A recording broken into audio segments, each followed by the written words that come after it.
Hello, good morning, good afternoon, good evening. Welcome to Constellations. We are running this session for 75 minutes. Thank you very much for joining us. My name is Greg Scott, and I'm here with Ricky Bluthenthal, who is a very dear human, a friend and a colleague, and a role model for me personally. And I'm really thrilled and honored to be the person responsible for getting to ask Ricky some questions about his amazing career.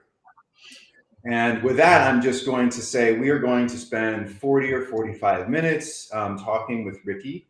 And then we're going to show a short film that I made about a safer injection facility in the US, an unsanctioned one. And then we're going to continue the conversation for a few minutes and then open it up for audience Q&A. So with that, Ricky, I'm going to ask you just to give an introduction of yourself, who you are and what you do and where you are and all of that. Well, thank you for your kind words, Greg. I'm a big fan of yours, as you know. I'm happy to be here right now. I'm in Los Angeles, where I'm a professor in the Department of Population and Public Health Sciences in the Keck School of Medicine at the University of Southern California. I'm also the Associate Dean for Social Justice in the medical school. And then in my department, I'm Vice Chair for Diversity, Equity, and Inclusion at the school, in my department. Yeah. So let's get to this phrase where the rubber hits the road, which we didn't select. I think maybe, I don't know if you selected it or if HRI quick thanks and also shout out to HRI and HIT and Maddie and Lucy O'Hare in particular for having us and organizing all of this brilliant work. But I wonder what that phrase means to you in the context of your career as you kind of look at the entire trajectory of it. Yeah, I mean, it's very meaningful. I got a PhD in the first place because I thought there was, aside from enjoying doing research, I thought there was a possibility for research to play an important role in social change. And so the notion that the rubber meets the road is at some point, your research findings should activate you, or at least you and perhaps others, to do things differently than they've been done. And the research that I've done, I think, generally has that in mind. So taking the idea that the current conditions aren't so great, and it's easy to sort of have that view, as an African American in a country like the United States, which has its strengths, but certainly has some significant weaknesses in terms of the opportunity structure that exists for people of color in general. So yeah, I mean, I think the possibility of your research actually impacting the world is what a lot of us dream about. I mean, it's ironic because a lot of our training sets us up to not do that. So from where the questions come from to even the methods for determining whether something has an impact, which are all quite conservative, and typically don't interrogate the problems with the existing system, right? So like one of the things that drives me crazy about our conversations in the United States, at least about drug policy, are that nobody factors in the truth that the existing system doesn't achieve any of its aims, right? So our drug prohibition doesn't mean fewer people use drugs, and our drug prohibition doesn't mean that people have easy access to treatment, and putting people in jail doesn't mean they come out of jail less likely to use drugs. Like it's, you're sort of in the system that's grinding people down and doing the opposite of its goals, but no one ever interrogates that as problematic. I mean, that's a little bit far afield from where the rubber meets the road, but I mean, I think it's an important base state. You know what I mean? To come into to these situations where there's a recognition that whatever is going on right now is authentically harmful to people. Yeah, I mean, I really like that, and I'm also thinking about the intersection of two systems in the context of your early career, taking us back to the 90s. Two systems that create conditions that are really antagonistic to social justice aims that might percolate up from a community of people who use drugs. So thinking about being a person who advocates and who is an activist in the realm of drug policy, and who is an anti-prohibitionist and all of that, and also thinking about the system of education and higher education in particular, and the system that churns out, scientists and researchers. Both of these things are really antagonistic, the way I see it, to doing the kind of socially engaged advocacy work that you began doing. Could you take us back to that time and just how did you navigate even just those two systems in the context of doing community engaged research and also advocacy and service? Yeah, I mean, it's funny as you're talking, I was thinking I've probably been through this process of decolonizing my own mind, and that continues to today. So I'll just take you back to the beginning. So I was a graduate student at UC Berkeley, and as I said before, I was interested in doing research that was focused on improving the lives of disadvantaged groups. And I previously had done some research on gangs, and I was sort of in between projects. And through serendipity, got invited to launch a HIV epidemiological study, in Richmond and in Oakland, California. So, I went into that knowing really nothing about anything.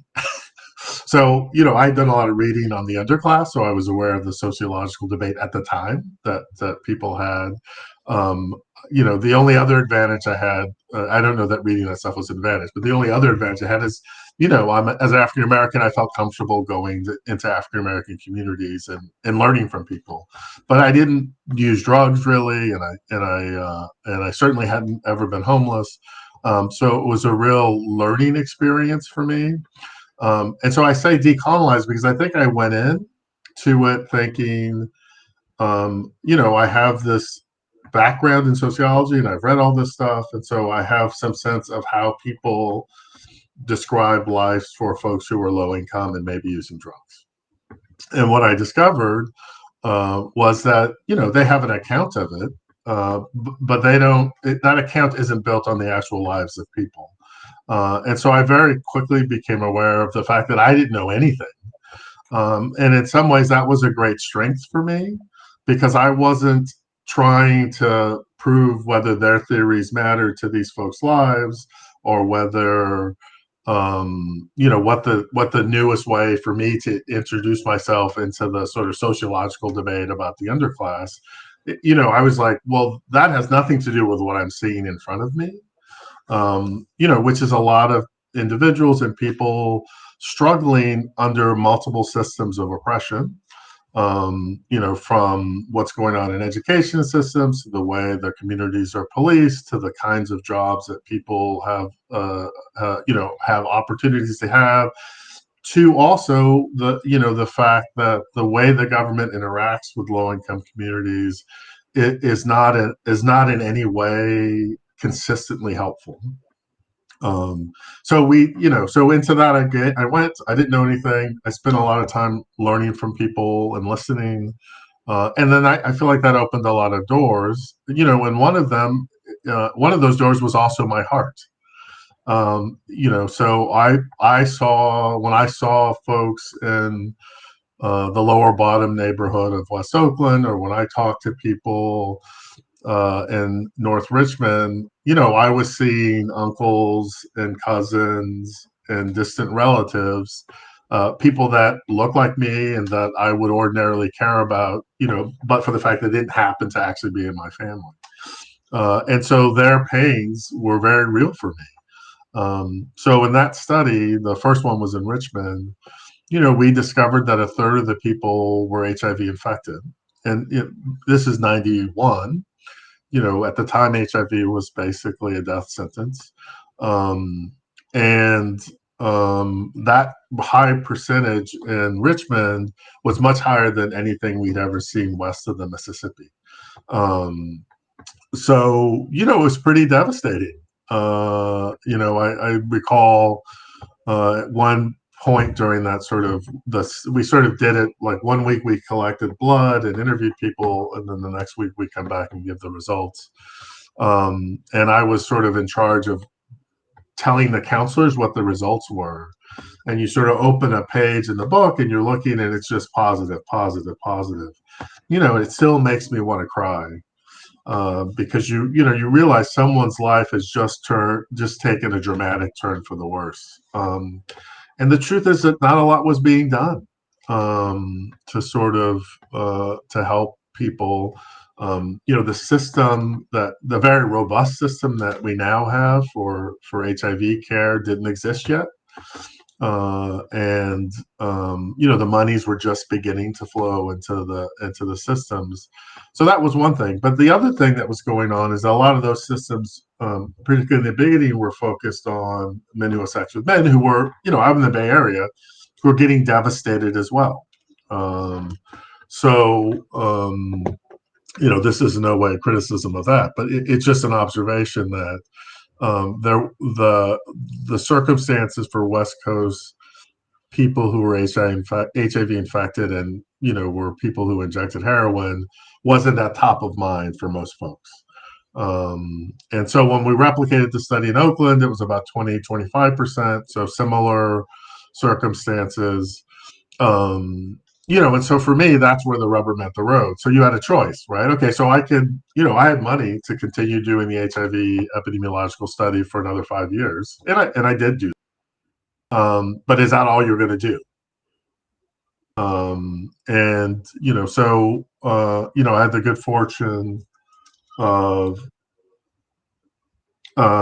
good fortune of being approached by other people in the community who were interested in starting a needle exchange program. And so I made common cause with them. And we started the HIV Education and Prevention Project of Alameda County, also called Casa Segura, in 1992. And we did our first site, I think it was July 25th, 1992, in West Oakland. And so the rest is sort of history. In terms of, and so here's the decolonization. So what was decolonized? So the first was, look, you get a PhD because you think you're a smart person. So I learned I wasn't so smart. The next is as a Black man in America who has been in elite white institutions most of his life, you're like, oh, okay, so I'm the outlier, I'm the unicorn, and that can go to your head. And in interacting with folks, what I realized, like, look, I just got lucky, right? I just got a series of, rolled whatever the crap one is, 7 or whatever you're supposed to roll. I rolled it 7 times in a row, right? And so the Black community is full of exceptionally bright and interesting and creative people who just never get a chance. And you see that when you're in these communities, talking to people, seeing them with their children, learning about their life story. So, I think I appreciated both their humanity, but also their potentialities. And the truth is, I got involved in the needle exchange program because the participants in my study said, this is what we want. Like, this would actually help us. And in fact, there was a great moment. We ended up getting arrested. I think volunteers, including myself from the program, got arrested something like 15 or 20 times. I got arrested either 3 or 5 times. I can't quite remember which. But there was one moment early on when the police were trying to figure out what they were going to do with us. And they sort of came up on us aggressively on a Saturday morning. And there were probably half a dozen folks who used the program around us. And we were, the group was like, there's me, there's some medical marijuana people, there's Scott Halim, who had helped start the program of the needle exchange program in Oakland, who's a gay man and a drug user, and we all kind of took a step back, and our participants took a step forward. We weren't in serious jeopardy. They were, and they were like, hey, wait a minute, you're not coming at these guys like this. Mm-hmm. And that, that really was meaningful to me. So it meant that what we were doing really mattered to the population that was using the program, and that they were willing to put themselves at risk. So it made it easier for me to put myself at risk. Um, and so I've really tried to keep doing that for the remainder of my career. Just listen and try and move the scientific debate towards topics that are actually practically important to the people with the problem, which is in public health, you would think it would be native for us, but it's actually something we don't do very well. Right. Well, I mean, I guess when we think about the system, right, the system of academia and whatever that means, wherever it's happening, there's not a great, I mean, there's really very little incentive built into the structure. I mean, talking about a structure of opportunity or a structure of incentive, it's disincentivizing for the most part, I think, in terms of doing community-based work. Do you have a perspective on that? The way that academia has really organized a system that is actually contrary to the aims of social justice and advocacy? Well, I mean, it sort of happens from stem to stern, right? So part of it is the pathways, at least in the United States, which I can speak most clearly to. I mean, there are plenty of working class kids who end up getting PhDs in varieties of field, but the truth is 25% of the people who get PhDs or become faculty members had a parent who was a faculty member. Right. So you're already sort of selecting a group of people who are narrow cast, right? So they come for more or less affluent backgrounds. We all have struggles, but they haven't had typically material struggles. And so the social distance between them and the participants in particularly if you're doing a study work like we do with unhoused people who use drugs, you couldn't be further. I mean, my own personal circumstances couldn't be further from the circumstances of the people in my study. So I think that's a real disability to science that people don't recognize at an individual level. And then there are lots of systematic things, right? So look, we can do the thought experiment. Not that I'm trying to create problems for myself, but I'll just do this one. So like when I was doing research on the needle exchange program in Oakland in 1992, it was illegal. Like doing research on it was illegal. Wow. So you couldn't spend federal dollars studying whether needle exchange programs work. And it's not. I've been doing a lot of talks lately about structural racism, and it's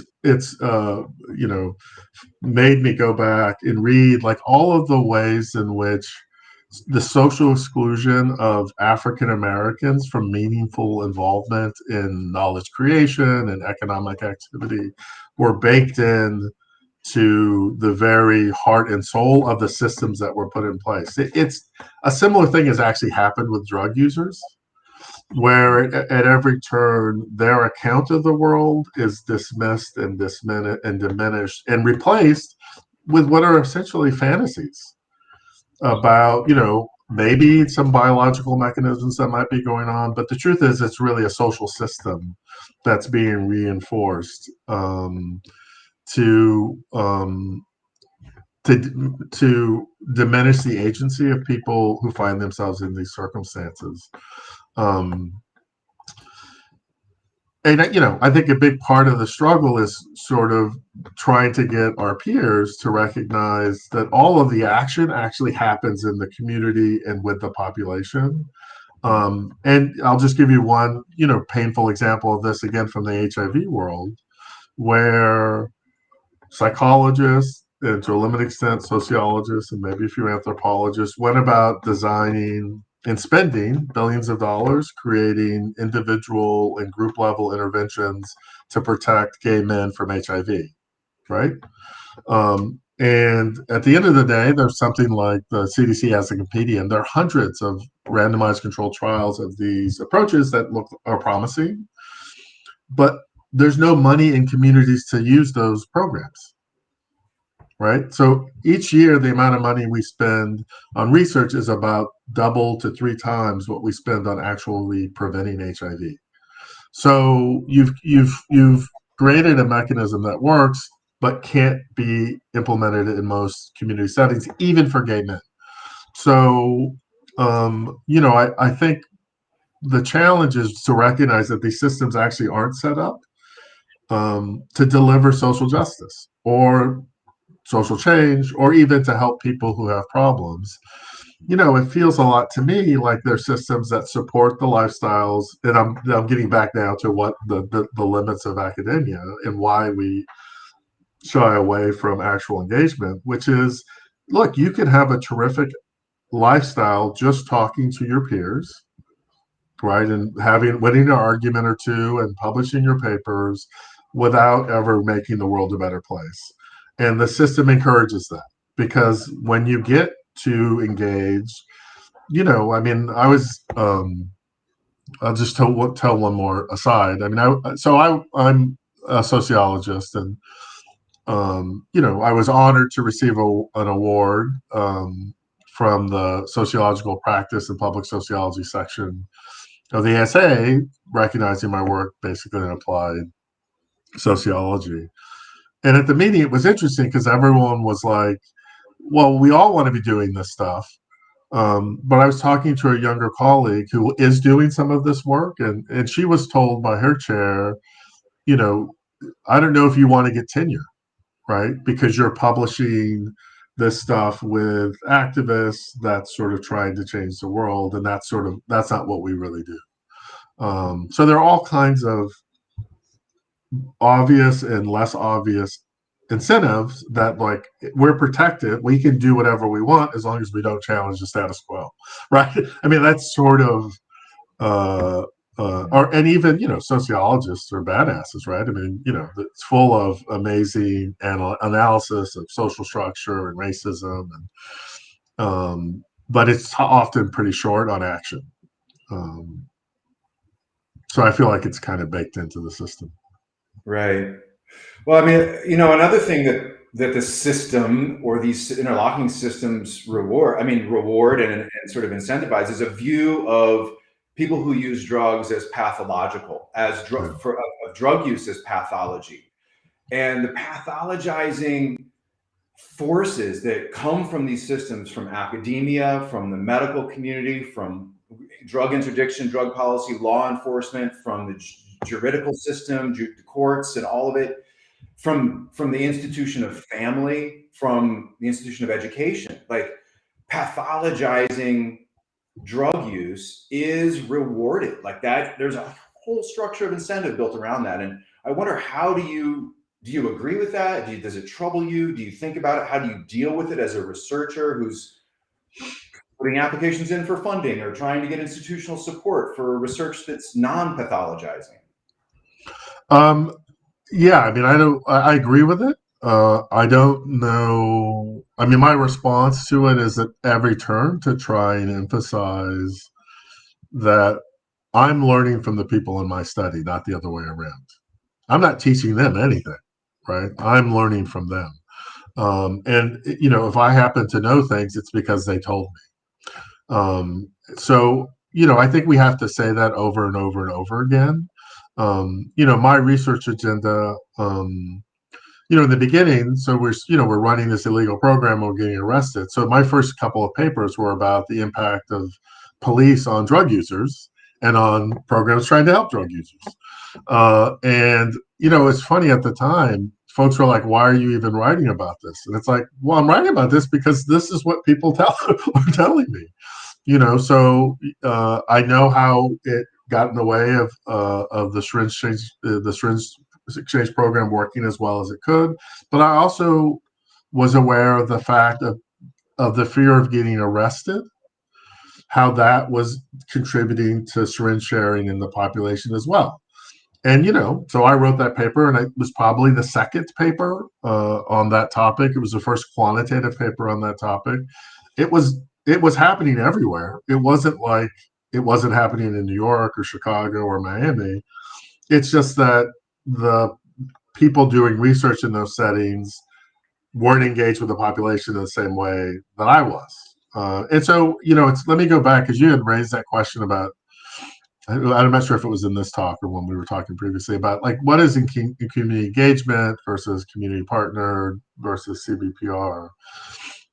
And I've certainly done what I would call gold standard CBPR research. That's not typically what I do, and some of it's because of the political and economic and social structure that exists around people who use drugs, make it difficult for them to become their own independent organized force. And so, although that's changing, which is fantastic. I mean, there's amazing, at least in North America. I mean, there's Van which has been around forever, but there are lots in the United States now, drug user organizers happening, and I look forward to interacting more formally with those groups. But I think at the end of the day, you can still make an important impact just by recognizing I need to listen to what people say, and I need to take the things that they say are important seriously. And so, like one other and I don't even think of it of. I mean, I think it's funny. It's like it's a not a humble brag. It's like I feel mixed about what I'm about to say. But we published 2 years ago this paper on what's maybe the first quantitative paper on opiate withdrawal, right? Where we showed that here's how frequently it happens, and here's the portion of the population that has the problem. It turns out, and we knew this, all of us knew this, we just weren't ever studying it. Like we know that if you use opiates, your biggest problem is physical dependence and withdrawal symptoms that come with that. About 85% of the participants in that study reported having withdrawal at least once. There was a dose and frequency, dose response relationship between that and sharing syringes and non-fatal overdose. It's like a big problem. And it only took me, 20 years, maybe longer. No, it took me. It probably took 29 years to do a study on the thing that was the most important thing to the population. So I'm not sure what you would call that, but like it's both. Oh, what a triumph, and what an idiot I am. And so I think we have to keep decolonizing our minds and reorienting our worldview towards what does the world look like to the people who have the least opportunity, the least resources. If we change it for them, it'll be great for everyone else. And so that's what I'm sort of looking to do, through whatever means I can.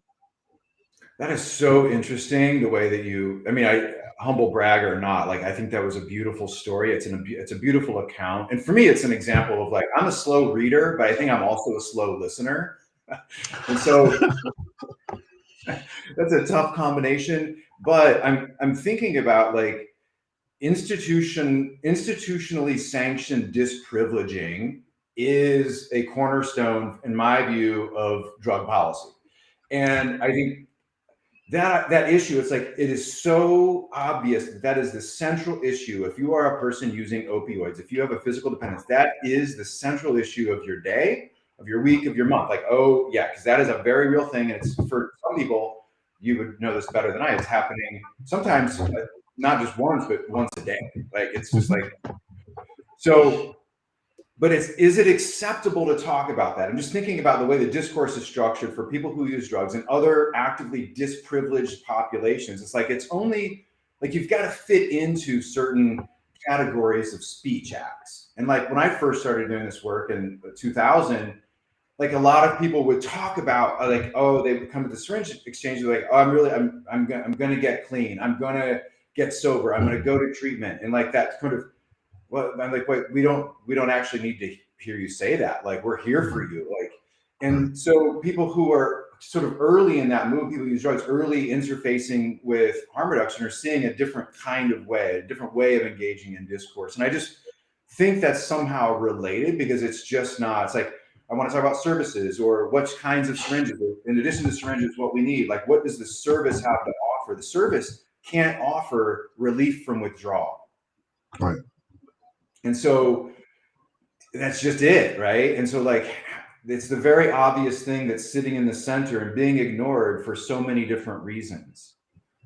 But we can get better at moving the agenda to those topics, right? So I know, and I'm going to mispronounce her name, but there's the woman in Texas, Claire Zagarias, I think is how you say her last name. She's actually, I'm trying to work with her now, but she has. If you go onto Twitter and look up her name, you'll see. She's developed withdrawal kits. So, we could be distributing withdrawal kits. I know there's an active effort among some physicians to get more aggressive with using the medications we have as withdrawal interventions, right? So, and there's some evidence, I think, that buprenorphine, could be a good medication. In that schema. So I mean, I think by listening, it opens up more possibilities of the kinds of things that we might do in the service of helping people achieve well-being on their own terms.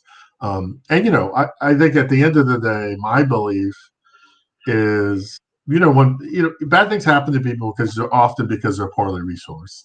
And what I know from doing syringe exchange program and naloxone distribution and all the other things that have been sort of developed in harm reduction is that when we give them things that we suspect are useful to them, they will use them the way that we think, and their lives will get better. And so if we can just keep bringing the discussion back to that question about not what's sort of interesting or titillating to PhDs who own homes, but to what's practically useful for people who find themselves in these circumstances. I think we can't go wrong.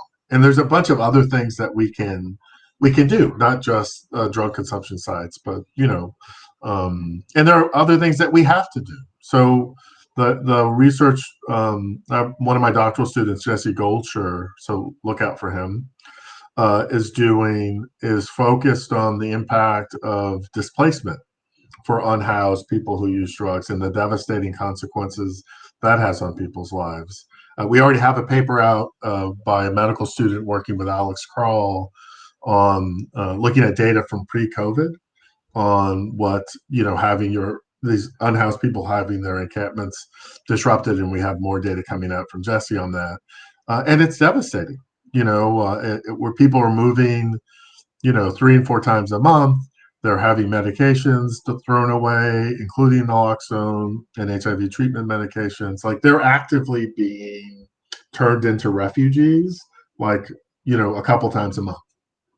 Right. So, what does that mean, refugee? Like, so that you can't be where you are, and we're not sure where you can be.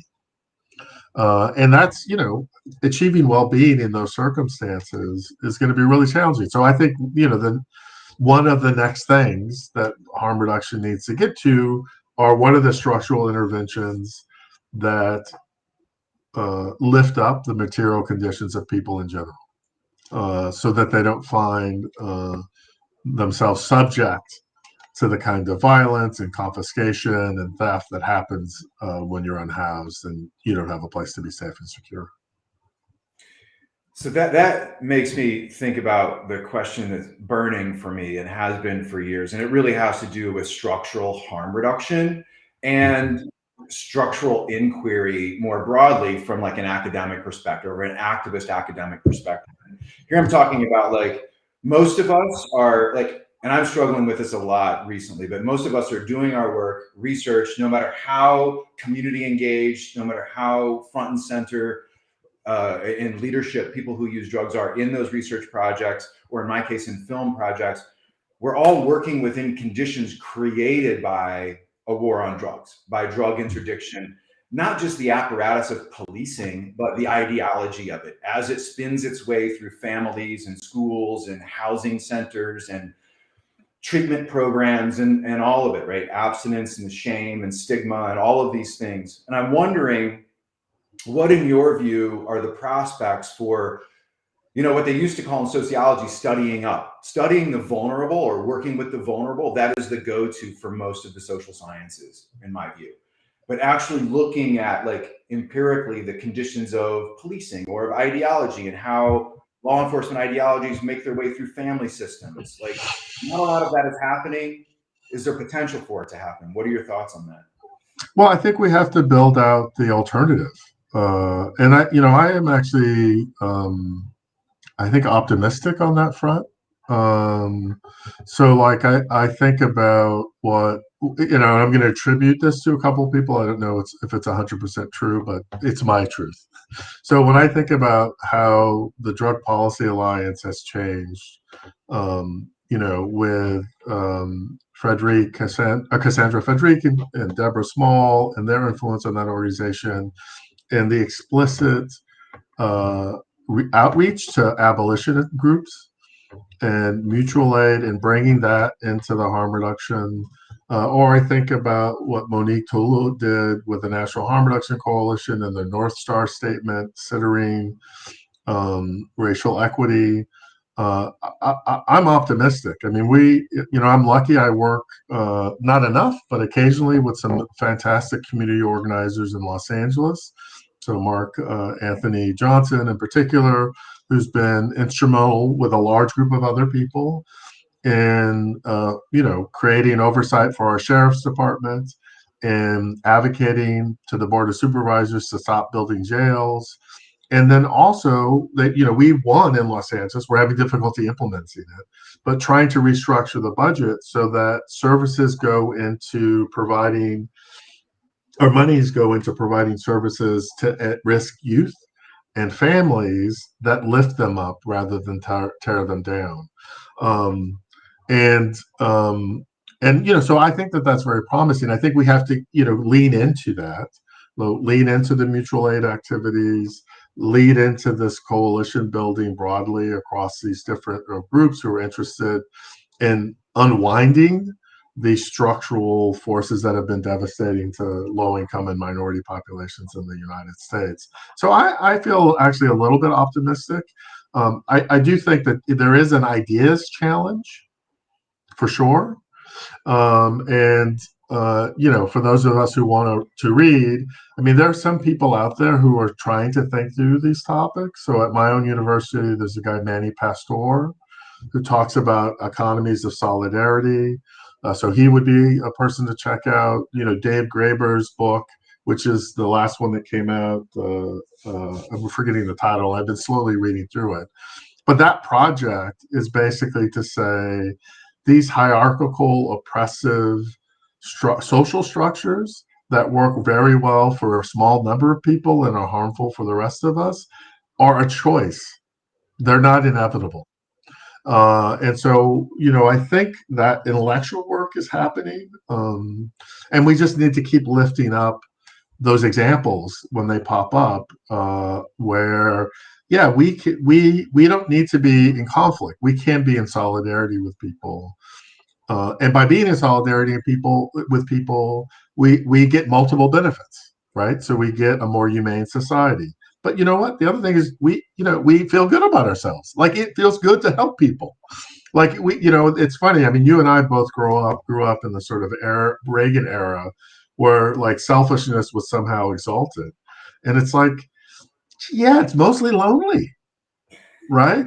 Like, there's a reason why these billionaires can't keep their families together, right? Like have it, you know what I mean? Like it's actually probably bad for you as a person.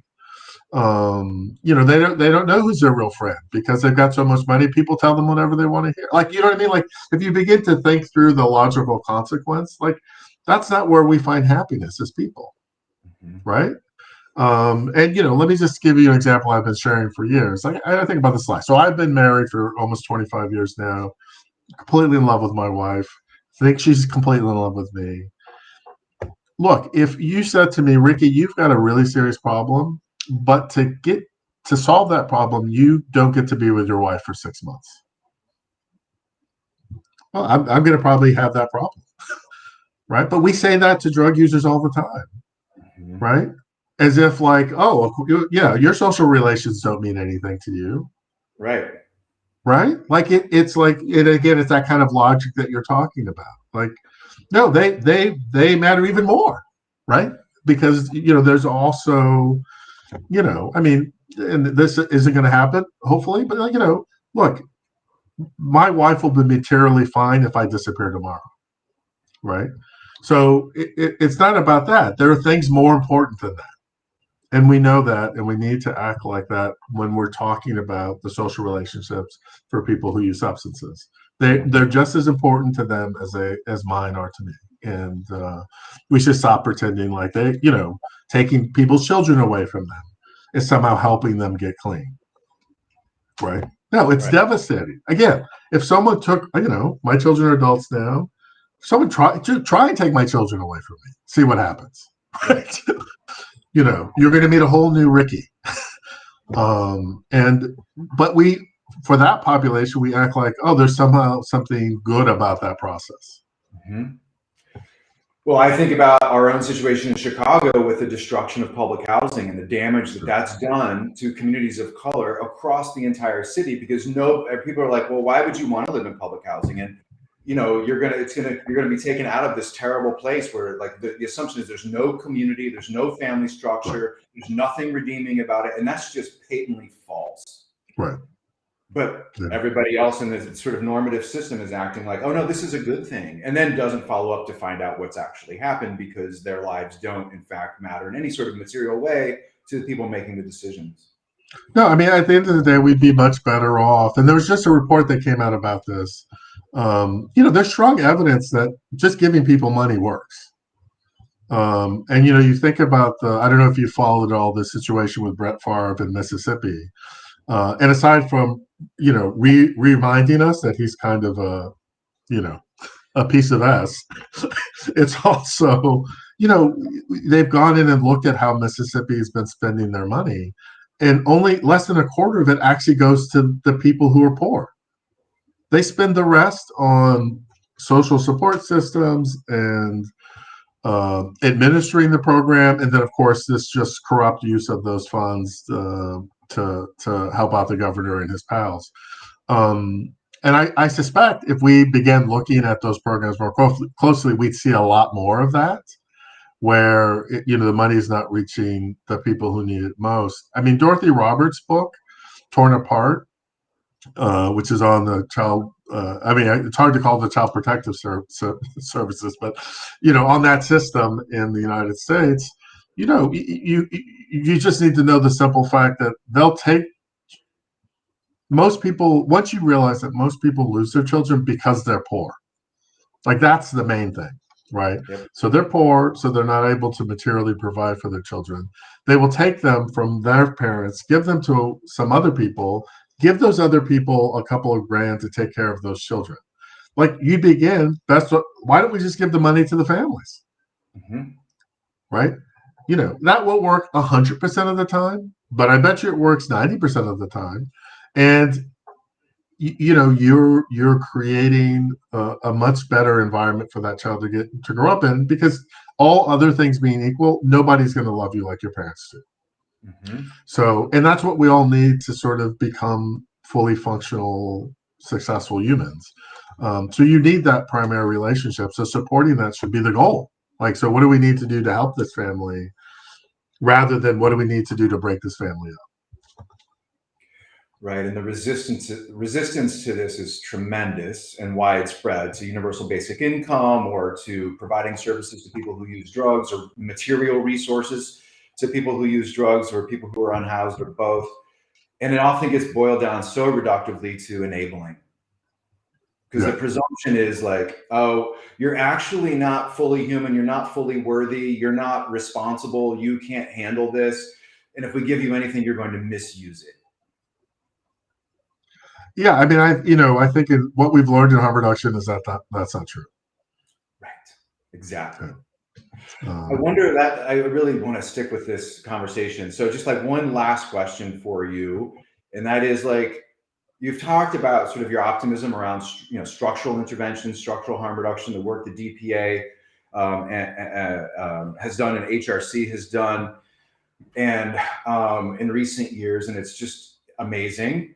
And I wonder, like, what excites you as a community engaged researcher? What's on the horizon for you personally, or what do you see going on in the community that you're of research, community engaged research, that you really gets you going? Well, I mean, I have seen, I mean, I've been doing this a long time. So I have the advantage of 30 years, right? So I've seen harm reduction go from people getting arrested to it's now federal policy, right? I mean, we haven't gotten the money there yet, but at least on paper, it's most of it is allowed. I'm really heartened by the mutual aid work, by the new generations of people uh, coming into the work. I'm excited by the drug user organizing that's going on, and then the coalition building. So I think that those are exciting, and we're going to need that excitement because the next set of problems that we have to address are the profound ones of economic inequality, right? So, in a place like Los Angeles, we have so many unhoused people because folks like my wife and I, who bought our house 20 years ago, have, realized an amazing appreciation of the value of our home. That comes at a cost. Part of the collateral damage of that is higher rents, which then leads to more homelessness. So, we have to start just engaging at that level. We have to recognize that there are a whole set of problems, and this is an opportunity as well. There are a whole set of problems where the sort of neoliberalism market solutions are never going to work. So that applies to healthcare. That certainly applies to housing, and it probably applies to other basic needs like food, right? So there isn't a universe where um, being poor is going to result in you having reasonable access to low cost nutritious foods. And so we need to recognize that. We need to recognize that our housing circumstance will not be solved by we need to do market adjustments, like we need rent control in Los Angeles, but we need to just build housing for people who are low income. Mm-hmm. Period. Full stop. Mm-hmm. And our Section 8 program in LA, I don't want to say it's a failure, but not many people get housed in it because the market, in a market that's this hot, landlords, if they have a choice, will almost always choose not to take Section 8 tenants. So we just need to stop pretending like that isn't the case, right? And then in healthcare, it's the same thing. Like, 40% of African Americans receive their health through public insurance, and we know public insurance is underfunded. So that doesn't make public insurance bad, but it does make the challenge. Oh, then we need to fully fund public insurance. So those folks get the same benefits as everyone else does who's in the private insurance market. And there are lots of ways to do that. We spend a fortune on healthcare anyway. You could do it by those of us who have good healthcare, like me, maybe we reduce the amount of healthcare I have, but we give it to 7 or 8 other people so they have, better healthcare. I'd be happy to make that trade. I know there are not many people in my circumstance who would, but we need to sort of at least begin having the debate about how do we actually set up a system where the people who have the least resources have access to quality care in a timely fashion in a way that fits their life, which is not the circumstance we live in now. So, okay, I lied. That was not my last question. I have one more, and it's like food, food, housing, income. Like, why didn't we start there in harm reduction? Why are we just now like that's where we are now? It kind of reminds me as like a structural analog to your story about withdrawal or your research-based story about withdrawal. Yeah, I mean, I have a little story to tell about that, which I enjoy telling. It's not, I think the answer is that we're not good listeners either, right? So I think it was a needle exchange conference in San Diego. I feel like 7 or 8 years ago. And so Sam Roberts, who's a historian of methadone, is doing work on writing a book now about harm reduction in the Black community.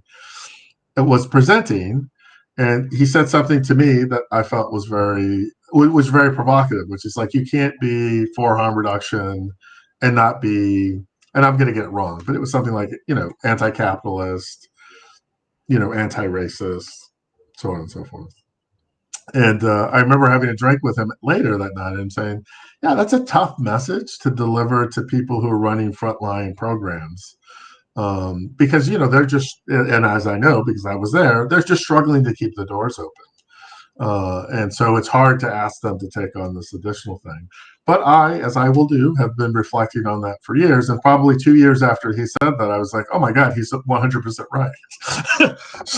so right. We should have been, doing this, hey, food, shelter, healthcare from the very beginning. But at least we're learning. So, I mean, the good thing about, I think, harm reduction principles is, as opposed to what's been going on with the sort of status quo system, is that we do learn, right? And, I'll just self-report on myself. Like I was in the room when Dan Biggs at a harm reduction working group meeting brought out his bag of naloxone, perhaps for the first time. And I remember thinking, I mean, that's a heavy lift. I mean, are people going to really just give drug users naloxone? And of course, yes, the answer is yes, they will. And everyone is happy to do it, it turns out. So I think that the only advantage we have at the end of the day, well, not only, there are a couple. I mean, one is we care about people. That's important. The other is that we keep learning. And we keep learning by listening. And so, yeah, I think it's important to note those moments where it took us 30 years to figure something out. But I don't think we need to beat ourselves up about it. Let's just get to doing the work again. Right. Which gets to your movie about where the rubber meets the road. That's an excellent segue. Thank you for laying that path, Ricky. That was brilliant. Yeah. So this is we're going to watch a short film. It's about 15 minutes. It's a rough draft of a film. It's a rough cut of a film that I've been working on since 2014, when colleagues of ours began the first unsanctioned, by that I mean illegal, supervised drug injection facility in the country. It's in an unnamed city because it's obviously still illegal and problematic in many ways to run such facilities here. But this one's a little different than many in that it's peer run entirely. And, there's not a medical staff or a nursing staff or anything like that. And as it turns out, there's no need for such a staff.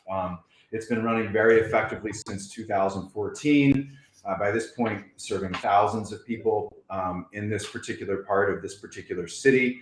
And I was asked to document it. And so for many years, I was going there every 6 months or 9 months and working with the people there to document the running of the program. And so this is a short piece that's meant to really just kind of look at the program and how it's used by the people who need it the most, which in this particular setting is largely unhoused people using injection drugs. So I think Maddie's going to show this rough cut.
I guess where it begins is we got the space next door became available to us to lease. We jumped on it and asked the landlord if we could bust a hole in the wall. Got permission, which was kind of a miracle, to just knock a hole into the wall so we could access next door from inside. And so luckily there's a couple of people who work here that have tools and a little bit of knowledge. We have no budget at all to be knocking holes in walls and getting the supplies we needed. It was like, we're knocking a hole in this wall while this person's building this wall, and we have 1 ladder, 2 batteries for 5 power tools. So we had 2 weeks to get it done and a $300 budget. So yeah, we made it happen. It happened.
So you got robbed again last night? This full like thing on the table is really useful because I make a fucking mess.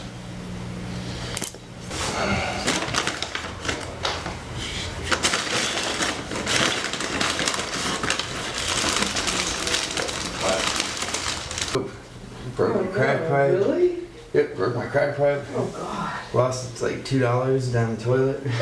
What? I've seen people they pull a needle out, they couldn't even do it. They're like, it burns too much. Money. Yeah, of course it is.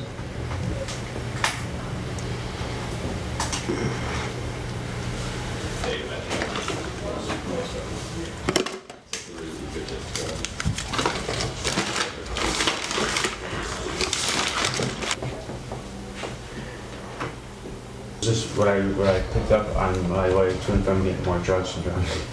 It's not like I really went, other than me. Over how long of a period? Just split up the night. Really? Yeah, I fly signed this morning, then I just started collecting as I went downtown or whatever. And then I got some speed from my buddies, and then I went to that, and that's what brought me to H Street. Yeah, it's so much better to have this done like here in a like clean environment than like in a bathroom or something where the whole city goes to pissing. Yeah, you know, just from being there and saying so much shit and. Yeah, I think like everybody here is really cool, and I feel privileged to be a part of this, and it's really neat to be kind of on the cutting edge, because I think that this is it's a really valuable addition to the community. Honestly, I mean, what is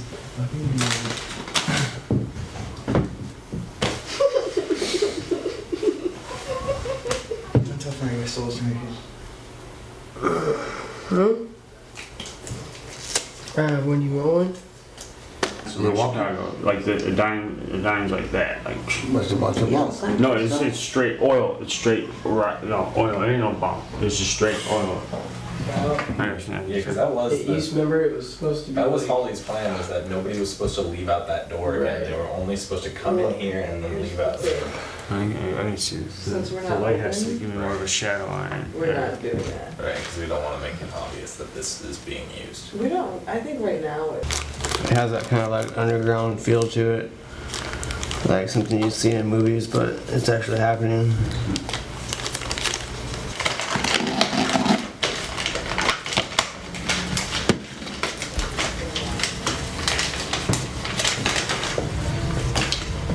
He's in here sometimes? Yeah. Probably, Jeff.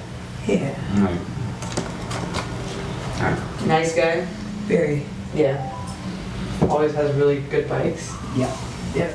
Some MDMA. Fuck, I lost it. Yeah, right on. Damn it. Looks like some moon rocks. Well, you know what? There's one right here, man. Pretty sure I could. I mean, I won't miss you. You wanna get it? A lot of people can't hit each other or hit themselves, and learning how to do things in a cleaner way than on the street. That's a really important thing. You know, just shoddy injection practices are pretty much what cause these abscesses. Plus, you know, missing and. You know, it's better to have one of these injection facilities to have a safe, relaxed place to shoot than, you know, in a bathroom where people still look in. You know what I mean? It's happened to me plenty of times. I've been caught up a bunch of times. And then, you know, outside when, you know, you're right in front of people, you could be in front of kids, but you're not thinking straight when you're sick. You know, I used to wake up and it didn't matter where, you know, I was pretty much shooting up on the spot, you know. I mean, that's one thing that people really don't like about the city, about us as homeless people in the city and drug users in the city is just like seeing all this in public, especially, you know, because being homeless, like we don't really have a lot of places to go. Having those little vans blow out since you never use them, you just get a fucking fat rush when you use them, yeah.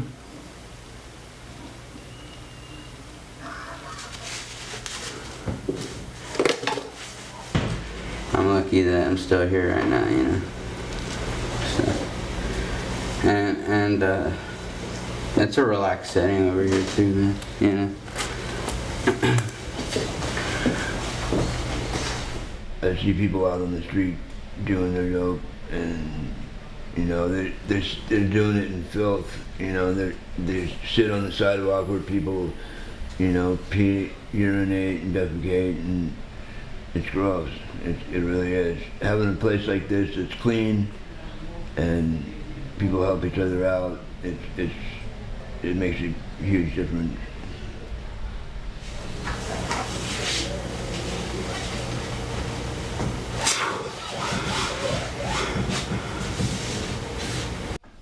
It means a lot to me. It means like the world to me, for one. Like, cause I have a safe place to go, and I have new people that I can meet that are not judgmental of me, and like I believe all the judgmental stuff that comes along with being a drug user has humbled me in a way and is good in some ways, but just like everything in the world is good and bad in some ways, but you really need a safe place to go sometimes, and this place is a safe place, and it's full of friendly people, and I love it. I love this place.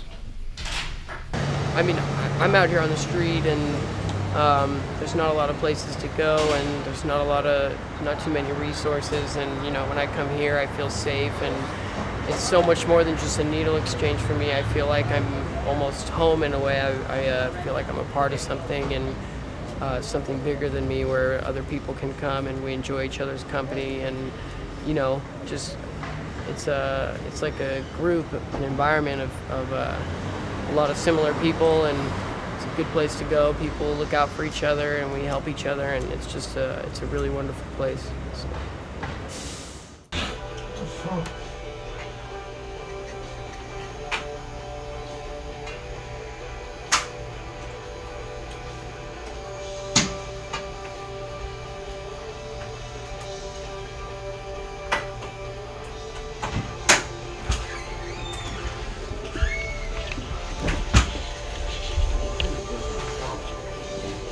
It's comforting to know that there's someone that has you in their hands that's capable and more than willing to, you know, do anything they need to help you, you know. This place is, really important to me. Laser computers that do it on I feel like I've, but the shame and judgment that comes along with being a user is so intense at this time, I'm and thinking how they get so dangerous, I feel like, because it pushes people to use alone and lasers, therefore not practice harm reduction. And yeah, I can't tell you how many people in my life, really important people in my life, that have, as soon as they found out I was using, completely changed, and I was suddenly a pariah when moments before that I was their best friend. But think of different ideas, dude. I would like it being burned in. Yeah, let them do it. But yeah, I mean, this place has done a lot for me. I've been able to like get a real job and just be a lot more functional, I guess, which is good.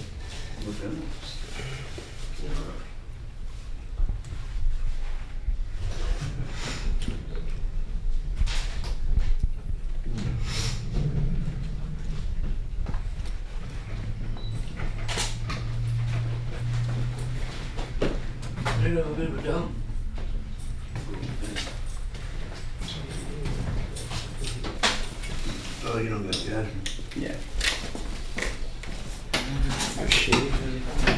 I have to shave every day, at least every day that I'm working, and I have to polish my shoes and make sure my nails are clean. I really love food and cooking,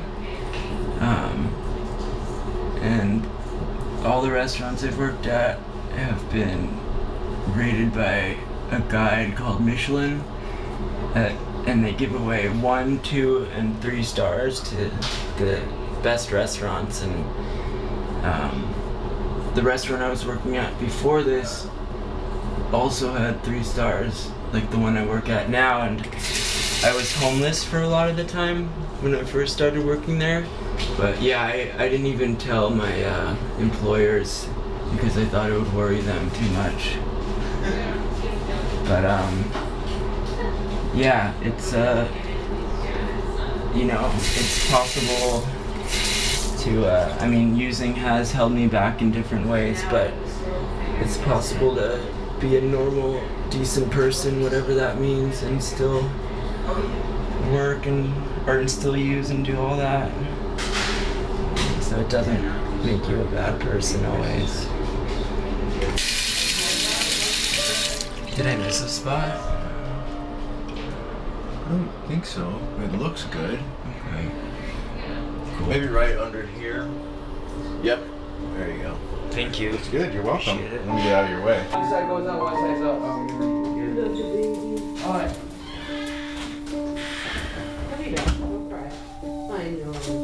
Yeah, if I get back in town, I'll try to show you the sculptures when I get back.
All right, so that's the rough cut of the short film about the somewhere safe supervised injection facility. Thanks, Ricky. Much appreciated. I mean, it's it's interesting the mean, there's so many lessons to be drawn, I think, from just that short clip. One is the ingenuity of the community to sort of create and operate a life-saving intervention, quickly and efficiently. So, you could hear it in the conversations and report backs about how important the space itself was for people to feel good about themselves and feel, taken care of. The other thing is it also identified areas where we probably need more work. It's interesting. I've been sitting on a paper analysis that we did looking at neck injection, which is way more common than people realize. I was just, as this was going on, looking at the paper and in our sample, this was from San Francisco and Los Angeles, about 38% of people reported at least occasionally injecting in their neck, which, as that film shows, is not easy to do. And I think the other piece that's interesting is one of the people in the film spoke to this, which is the need to have assistance in injecting. And Alex Kroll and I have done work on that for decades now. But it's an important feature for any program that does safe consumption to allow for that in the safest possible way, because it's something that, again, that people need. Yeah, I mean, those are really important points, and I think the first one, when you were making the first point, I'm often struck by how many times folks reference just like the ability to relax and like how scarce that opportunity is in their daily life outside of that particular facility. And how important it is just to have a secure space, and what safety means for people in that setting is, different than what kind of like the normative accepted, definition of safety might be. Devoting actual material real estate to the creation of a supportive, safe environment is a radical proposition. And I think too radical for many people, but in this case, it's exactly what was called for. And you're right, the ingenuity got them to that point. The other thing is that, and we're mutual, you and I both work with and are friends with the evaluators of this particular program. And there's an ongoing discussion about how this video footage that we're compiling over all of these years can be used to open up conversations about the range of safety and injection practices. And you surface the issue of neck injections, but there are other issues too. The use of alcohol pads after the shot, the angle of the insert. And that's tough when you're working in the kind of tension there is working in a peer-run program, a peer-operated program that is really trying to be non-hierarchical, non-judgmental, non-interventionist, and like it's a tough balance to strike. Like, at what point does the person who's supervising in a supervised facility intervene and say, hey, there's a better way to do this, without it becoming a kind of moment of shaming? I mean, it can be done. It's just also difficult to do, and it's also time consuming, and you can't be helping everybody at the same time. The other issue is the assisted injections, and that is, as you well know, it's a very common need among people who inject, both early in the injection career and later in the injection career, when it becomes harder to find a viable vein. So, but I think that the bottom line for me is that there's, it's a place that offers all of these forms of material and non-material support. And like, as a sociologist, I feel pretty comfortable saying that my discipline and most of the social sciences are very, very bad at understanding, appreciating, documenting, studying a few things: bodies, emotions, and objects. And like, in this particular space, those are three of the most important things in confluence. And so like, what? It's kind of mind blowing for most sociologists, and a lot of my colleagues were like, there's no sociology here. I'm like, if it made you feel something, if it moved you, It can't be such a lot. Right. Right. Yeah. Yeah. I mean, I do think so. In the chat, there are a couple of people asking about how they get access to this, Greg. I know it's a what do they call a teaser? Embargoed. It's embargoed. Like, you know, so we're still trying to figure out when, and you notice there's blurring going on because like there's a lot of stuff on the walls that indicates where it is. And so, yeah, I mean, there's going to be a longer cut at some point. It'll be finished and it will go out and I'll make it available widely, but that only with the consent of everybody involved. And so on the next trip to the place, we'll be talking about that very issue. We also actually shot a 360-degree virtual reality piece in that same space, and it allows you to just sort of be there and look all around you in 360 degrees and kind of really understand how the thing operates. So both of these things will be released at some point. I just don't know when, but everybody at HRI and HIP will receive notification. We can also, I can be emailed directly if you want to. I mean, we can arrange a way for you or your program to see it. So you just have to contact me, and Maddie has my email address. And with that, we are at time. So I want to make sure we've covered what's in chat. Yeah. All right. Well, Ricky, did you have any final words? I really appreciate your time. Oh, I just a great admirer of you and your work, Greg. So it's been a real honor to spend the last hour and 20 minutes with you. I look forward to having more opportunities to spend time with you. And you know, I think my only take homes are we have solutions. At the end of the day, what harm reduction has over the opposition is we actually do have solutions about how to improve people's well-being. And I think they're relatively straightforward principles that have empirically proven to be true. So we should, continue to push those messages and to make common cause with other people who are interested in solidarity and well-being for all of us, which is not just for the few, for everyone. So, thank you very much for the opportunity to talk. Back in the day, I lived in a little commune in California. We called that an up and out. And I really appreciate the up and out. That is an excellent way for us to end. Thank you for the elegant statement and for your time, Ricky. It's really an honor and a privilege to be here with you. Thank you. And thank you to everybody who joined in and who participated in chat. And if we didn't get to your comment or question, I'm really sorry.